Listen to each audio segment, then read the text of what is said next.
Por favor, abre a porta do elevador. Eu tô com um pouquinho de medo, mas eu sei que o Senhor cuida de mim. Amém.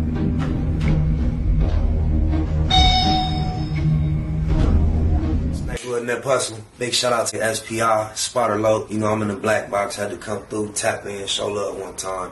Yeah, y'all make sure y'all subscribe. Stay tuned. All that.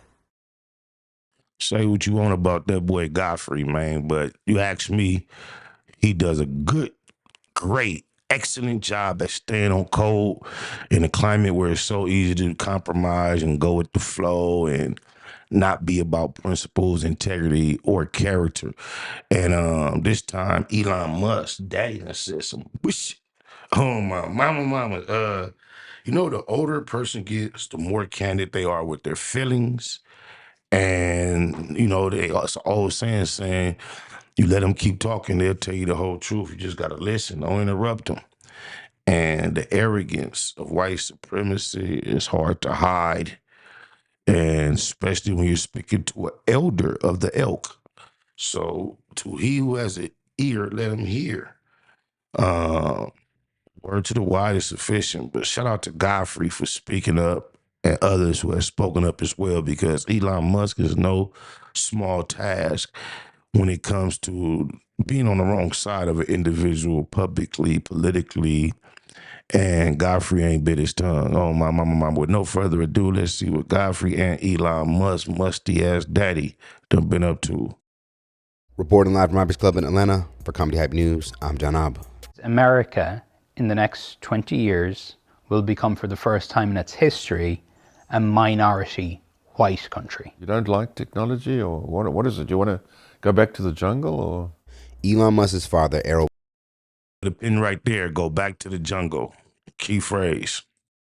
Musk is not doing a good job at hiding some of his conservative views and Eurocentric ways of thinking. For a new interview with CNN, Errol Musk would open up for a piece called Misinformation, White Genocide, where he speaks to a CNN correspondent on a variety of things involving his experience with apartheid in South Africa and his outlook on the future. Now, this moment would be just part of a larger report that would cover the recently reported all-white town built in Arkansas. The investigation looks to understand fears some may have with an alleged white genocide in places like the US and, interestingly enough, South Africa.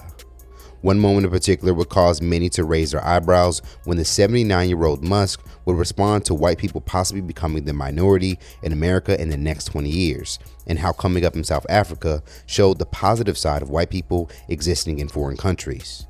For Musk, he would go on to express that it would be a very bad thing, and would even ask, "You want to go back to the jungle?"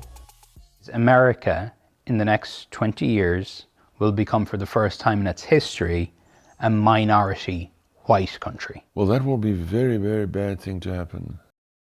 Hearing a very, very bad thing happen for the natural order of things to take place. This is not something that an opposing group is bringing upon them. This is not something that some type of sickness is wiping them out. They're being themselves. Everyone else is naturally being themselves. And they are headed not only into minorityism, some would say into extinction.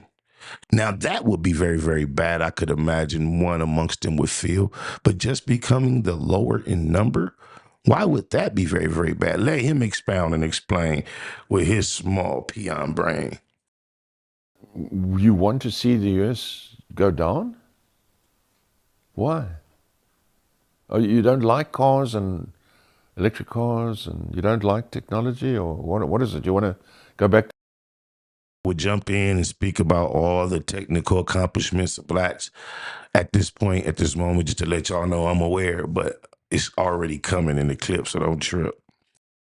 To the jungle, or? Well, do you really think the US is doomed if it goes under? Yes, it goes under there. Seriously? Yes, of course. You see, if you take South Africa, we have a small white population that projects the European culture. And oppressed millions of black people. No. For decades. How do you oppress? We gave them work. We fed them. They grew from a tiny little group into a massive group. That's not oppression. We fed them, for crying out loud. Enough with this nonsense. Because the black population was... Did you hear that? We didn't oppress them. We fed them.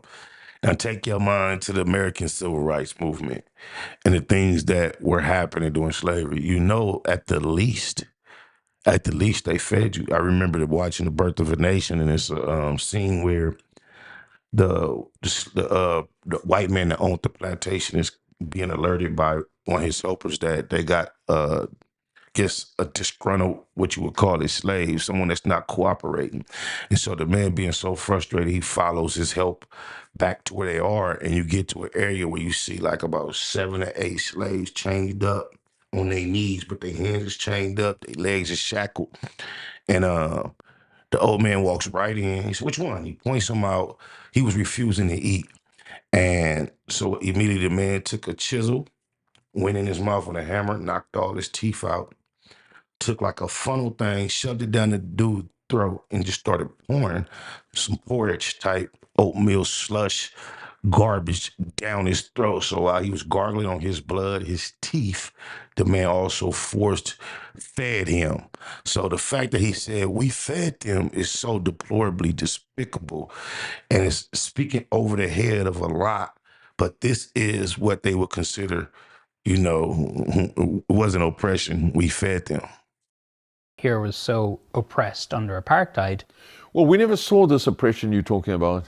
This outlook, as expected, would cause many to react to Musk's belief in white superiority and claiming that technology is only associated with white people.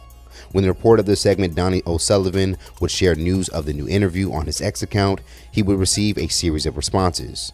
Now, one user on X would go on to say, "This is how they see us. They speak like this behind closed doors."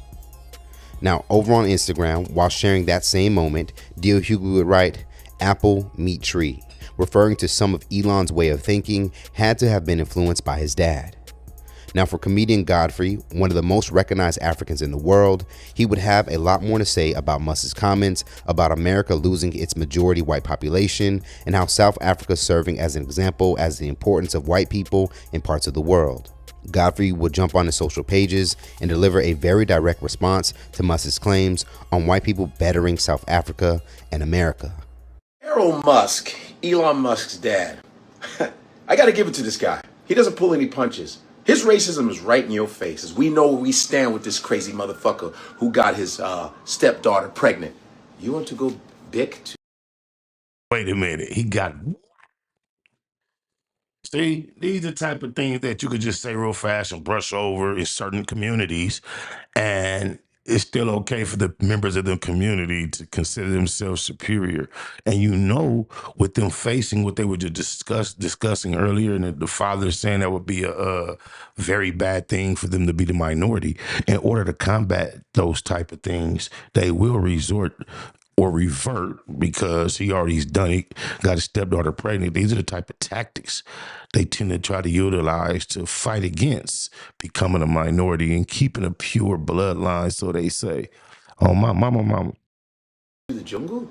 We bring a European culture to Africa. What culture are you talking about? Stealing people's shit and claiming it as yours? The fact that a white South African can say that about South Africa is so sick to me. Go back to the jungle. You mean America? You don't want America to go back to its natural color, right? Which was Native American. That was brown mother. Yeah, it was all brown. Whites were the first immigrants. Where are you, ICE? You were the first immigrants. Yes, you were. Lots of black Americans contribute to technology in America. A lot of other brown people contribute to America and how it's moved forward. A lot of whites stole a lot of black inventions. Their patents, they stole a lot. Errol Musk? I often said the only thing that the white man invented actually was the patent office. There's nothing you can do about it. It's coming. Black, brown, we're all coming. Now, to Godfrey's point, many non-white races and even black Americans have contributed to the advancement of the world through technology. In fact, according to a list from outlet US News, Japan, South Korea, and China are the top 3 countries in the world when it comes to technology expertise, followed by America at 4. And just for reference, that same list would say South Africa is ranked as the 73rd country. Now, over on places like TikTok, several viewers would further respond to what Musk had to say. Elon Musk, you better tell your ugly ass daddy watch his mouth. This ain't South Africa. Even begin to talk about the fact that y'all ain't really from South Africa, okay? Because in that continent, y'all stole that too.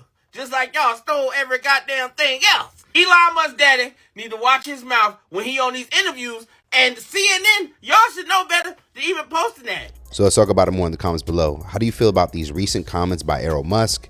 And was CNN wrong for giving him a platform to share these type of views?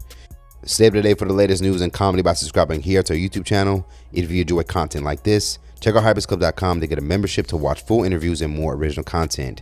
And of course, if you have a story that you think we should cover, send us a message now at hypealerts.com. Reporting live from Hypers Club in Atlanta for Comedy Hype News, I'm John Appa. You don't like technology, or what is it? Do you want to go back to the jungle, or? Yeah, shout out to Comedy Hype News. Shout out to Godfrey, and shout the Phoenix out to Elon Musk, funky ass daddy. In a whole nother shout out fashion, you dig alive. We ain't shouting him out with the love that we wish for our brother from up above, but shout him out for being an asshole. Is CNN wrong for platforming that? I can understand those that say yes. However, I think we benefit better by being exposed to this type of thought process and pattern.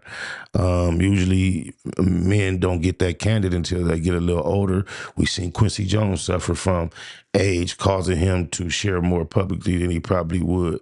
I think we benefited from understanding how the Clippers owner, Donald Sterling, thought, rather than it be secret. So is CNN wrong? No, because now we know CNN also is complacent in pushing certain type of propaganda. That was a message that it would alert some people to view things a certain way, and it would could be considered harmful and hurtful to other people. And they pushed that. So they did that. They are not ignorant of the implications of that message. So there it is there. Yeah, neighborhood that bustin'. Giving a shout out right now to SPR in the streets, my nigga, spot alone, y'all already know what it is. Schwarzenegger. We had a case where we had an African-American guy who was a fan of mine. Great fan, great guy. In fact, I want to find out what's going on with him. You know what look at my African-American over here. Look at him. Are you the greatest? Neighborhood net hustle. Big shout out to SPR, spot alert. You know, I'm in the black box, had to come through, tap in, show love one time. Yeah, y'all make sure y'all subscribe. Stay tuned, all that.